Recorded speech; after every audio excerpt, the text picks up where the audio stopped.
To get started, I'm going to do my best to narrate how I create my abstract 3D forms. I do this in a program called Cinema 4D. I do know that there are tutorials using Blender. I just haven't really gotten used to the Blender workflow, and I feel that the Cinema 4D workflow just makes a little bit more sense to me, but it's certainly not needed. I also think Blender is probably better if you want to model more conventional things, though that's just kind of what the workflow seems to be like. But for this, this works out just fine. So in Cinema 4D, what I'm going to do is I'm going to middle click on this perspective view, and then we're going to get the top, front, and right perspective boxes.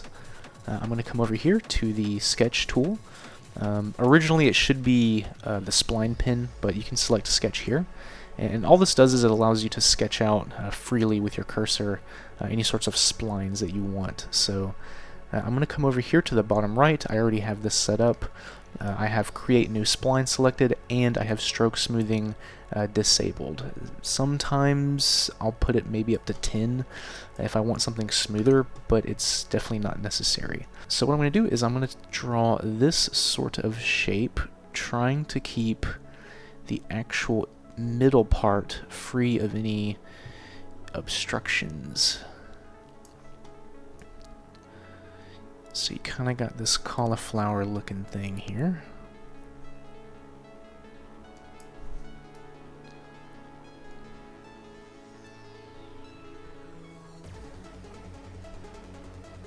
Okay, I'm going to middle click on the top left again, and using 1, 2, and 3 and left click respectively, you can move your camera around, so we can kind of see what we got going on here.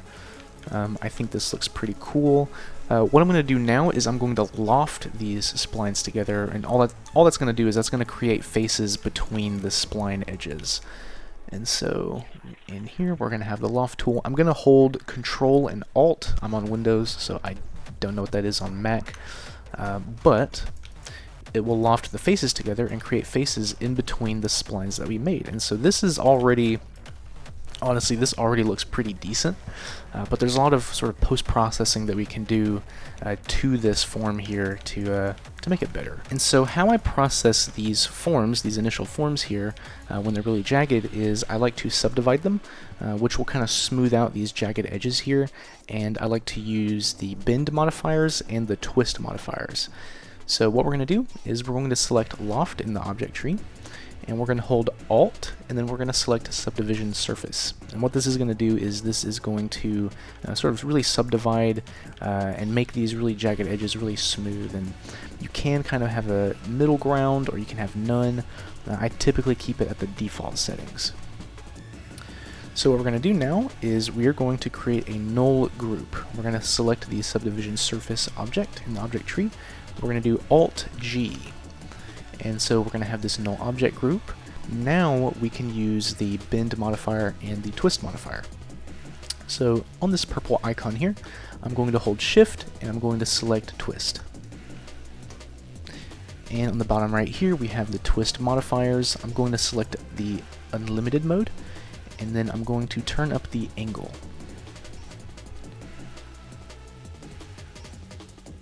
I think that looks pretty good. One of the things that you can do is if you hit R on your keyboard, you can select the twist modifier and then rotate the twist modifier itself. And this is how you really get these smooth, angelic forms here. So we're going to kind of put this to where we like it best. And this will kind of depend on your eye. It's pretty subjective. There's no real reference point for any of this. It's just kind of, you just gotta experiment and just see what works with the form that you've made. I think that this angle works pretty good. Okay. So what I'm going to do now is I'm actually going to bend this. So we're going to select the null object again, and I'm going to hold Shift and then click the bend object. I'm also likewise going to select unlimited, and then we're going to change the strength. And this is really going to affect this form, although we can change the angle, and it will kind of dictate how it looks here. So let's see if we can get anything that looks decent. that looks pretty good. We're going to turn on the strength.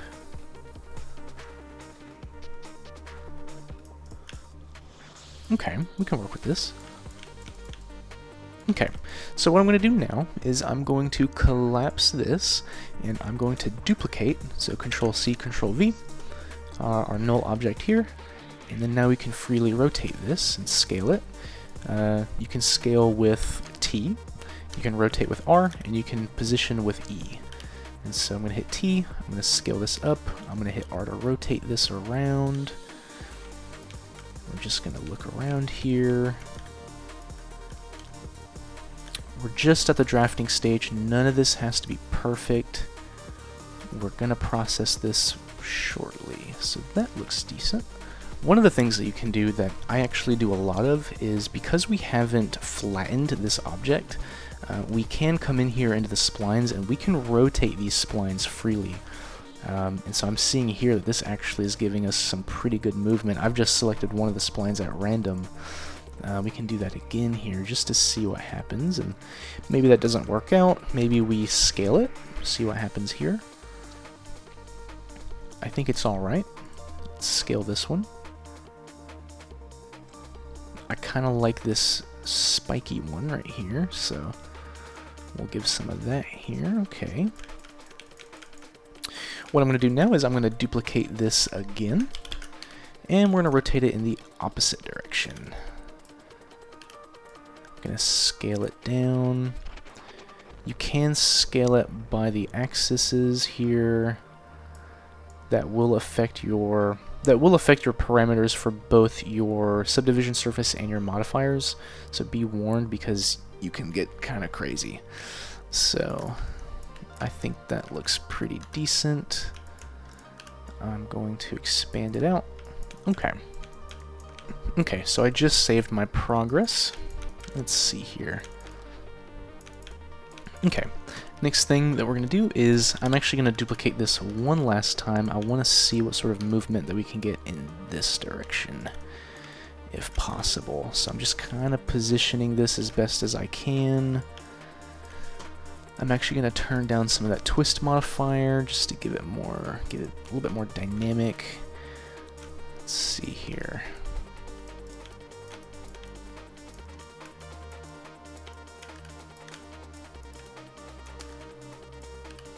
So as a form, I think this is pretty good. It's certainly not the best. However, there is some processing that we can still do to this. Once we flatten it, we can start sculpting it and getting it kind of messed up. So what I'm going to do is I'm going to duplicate all of these. So Control-C, Control-V. I'm going to create a null group of all of them. So Alt-G. And then I'm going to hide all of these. So I'm going to select these little dots here and turn them red, and so now all we should have is this null group right here. So all of these should be hidden. So what I'm going to do is I'm going to right click our null group and I'm going to select Connect Objects. This is going to create a baked version of our object, and I'm going to hide the null group once again. So now we have this sort of static version of the object. There is no modifiers applied to it. However, this is going to allow us to use this existing state and sort of remove different faces on it and sculpt it in a way that we like. So I'm going to come over here to the Sculpt tab on the top right, and I'm going to make sure that this is still selected. Now, one of the things that we can do here is we can remove certain faces of the actual form itself. If you come up here, you can have the polygon selection tool, and then if you hit space, or if you come over here as well on the top left, you can use the brush selector. This is going to allow us to sort of freely select all of these polygons at will, and then what we're going to do is we're just going to hit backspace on them and remove them, and so you kind of get this shredded, sort of distorted form look here. So I'm going to continue to do that. As mentioned, no real rhyme or reason. We're not really working with any reference point here. We're just trying to get something that looks pretty good.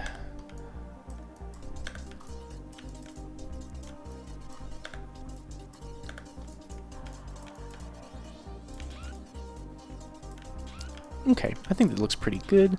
I'm going to select the model. And what we can do now is if we hold the number 2 and then right click, we can actually change our field of view. And this is how I get those really wide angle renders. I actually don't, I very rarely use any sort of camera setup within Cinema 4D. So there are camera objects that you can place into the scene. I actually just did a redshift camera, but there are different cameras that you can place in there. I just use the generic one. You'll see that even the way that I do models, it's very rudimentary. So we're going to zoom in here. Okay.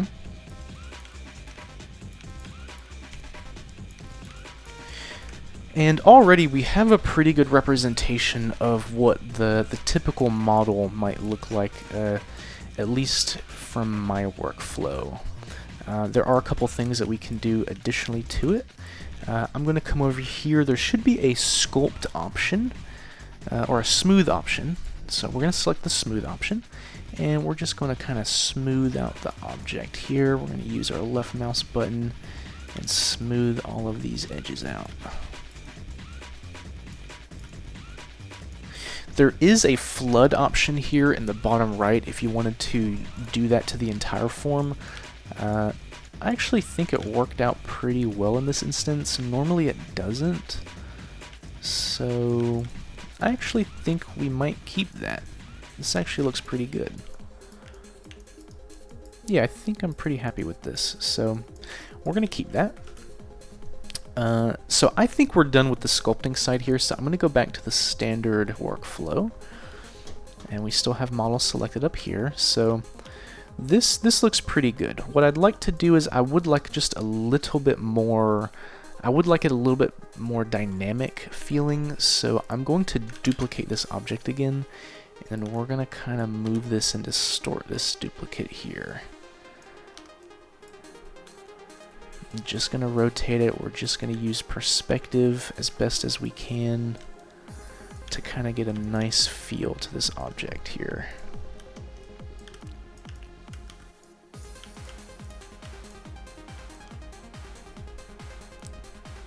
I think that's really promising. Now we need a material. So on the top right here, there is a material manager. You can select it. You can kind of double click anywhere in here to create a new material. And I'm going to dig deeper into here. Actually, I'm realizing that this is the redshift material.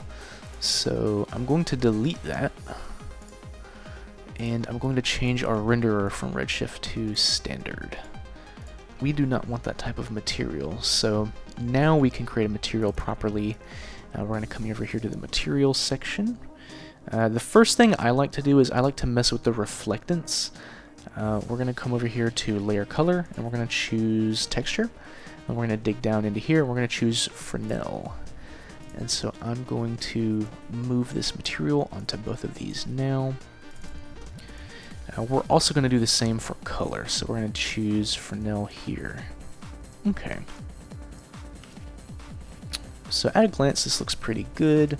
Let's go back into the reflectance and let's see what we can do. We can adjust these modifiers here. Not really doing much. What if we choose the type Fong? What happens there? Okay.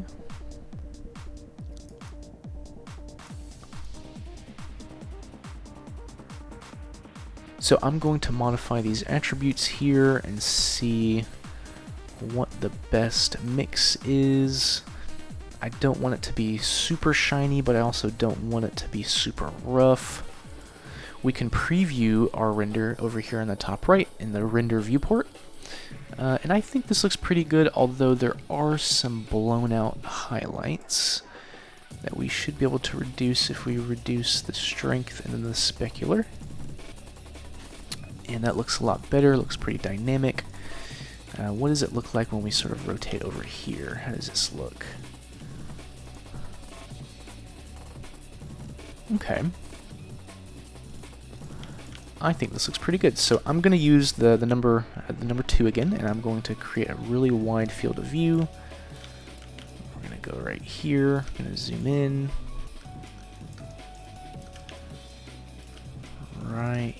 there. That looks pretty good. Okay, so now we are ready to render this out, I feel. So I'm going to come over here to the top right, edit render settings. So I typically work in pretty small resolutions, however my models typically have really high resolutions, and the reason for that is it allows me to manipulate the position, the rotation, the size of the model itself in the actual composition, and I feel it gives me a lot more flexibility. So I'm gonna go on a whim and say 4000 by 4000. Resolution, we're going to choose 300 ppi, and that should be good here. We're going to click Save. I'm going to select Alpha Channel. That is going to make it transparent in the background so that we don't have to mess around with any sort of flood select tool and anything like that. So I'm also going to choose PNG format. And so now I'm setting up my naming scheme. Okay. Okay, and so now we're going to render our result. I'm going to select Render to Picture Viewer. It is going to render out our image here. And this is our result. For a first-time result, I think that this is pretty good. The general workflow that you go through to get this end result is pretty much the same. Yes, you'll experiment along the way with different modifiers. One of the modifiers that I really like is the wave modifier, or the wind modifier. And there's just a lot of flexibility that you have in the process of creating this. And so what I'm going to do now is I'm actually going to just change the camera around and get different perspectives. I think that this is an interesting perspective, so I'm going to render that out. So we got this result. That looks pretty cool. I'm going to kind of zoom in here, get this perspective, render this out.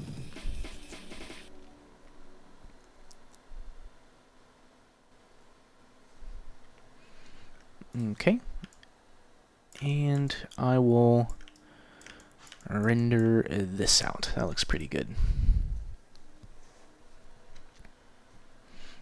Okay, so now we have created a nice abstract 3D form, and this will be used for our Metalheart piece.